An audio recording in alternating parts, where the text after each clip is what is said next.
hello out there to the guys, gals, dudes, dudettes, and history buffs. Also, a special hello to Professor O'Connell. And this is my critical analysis project for History 1301. The media I chose for my project was the third installment of the Assassin's Creed game series. Each installment of the series deals with a different period of history, and the third one deals with the period with the beginning of America, the American Revolution, and the French and Indian War. So I hope you enjoy.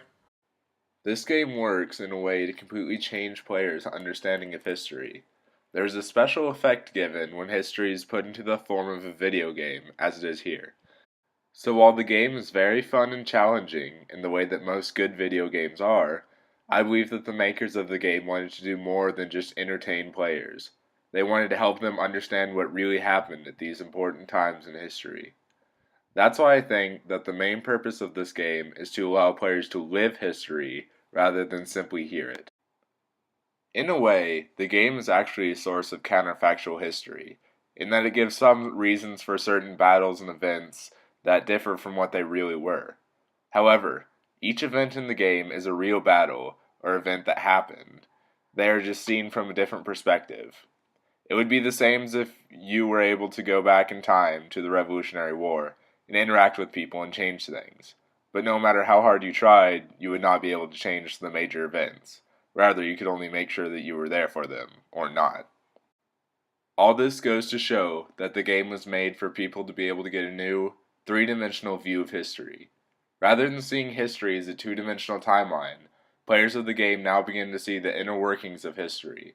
They have the ability to meet and interact with great heroes and enemies before they became great. The game highlights events such as the Battle of Bunker Hill, the Boston Massacre, the Boston Tea Party, the Siege of Boston, the Stamp Act, the Great Fire of New York, the battles of Lexington and Concord, the French and Indian War, Paul Revere's Ride, the Battle of Yorktown, and the signing of the Declaration of Independence. It also includes many more not mentioned.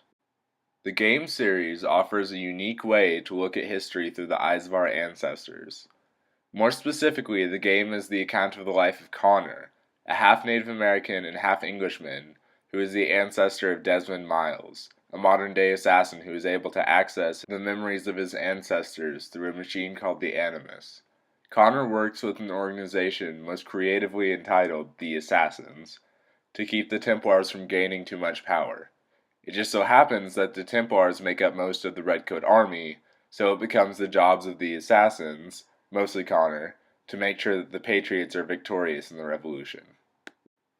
Here you see the famous quotation, "Don't fire until you see the whites of their eyes," which is said to have been said by the famous General Israel Putnam just before the Battle of Bunker Hill. Back to the game in general, I found that the game is actually incredibly historically accurate. While it does add some events that did not happen as far as we know, these events are mostly small and insignificant. The game is, however, spot on with real historical events of the American Revolution. Whenever going into a cutscene or battle, the game always displayed the date and location. So for gamers who enjoy history, it became almost a game in and of itself to try and guess what was going on from the information they gave you. There were many times while I was playing this game that I arrived at a point and I was like, hey, this is Bunker Hill. Or, oh, they're dumping tea into the water. Must be the Boston Tea Party. But then something else would happen and my understanding of the events was changed. After starting this project, I went back and reviewed some of these things with my academic source. It turns out that they were all true. Experiencing these historical events, as the game allows you to do, makes you realize exactly what is going on. As in the game, there is always the risk of being attacked, one must stay vigilant, and the people who made the game did not skip any details. You see famous people from history at a certain event and think to yourself, I didn't know they were there, but it does make sense that they would be.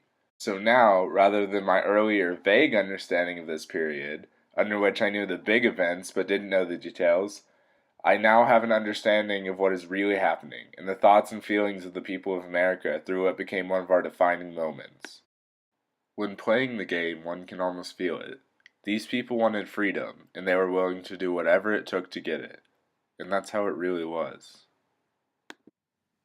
Well, this is the end. I hope y'all had fun, enjoyed, and maybe even learned something. Thanks for watching.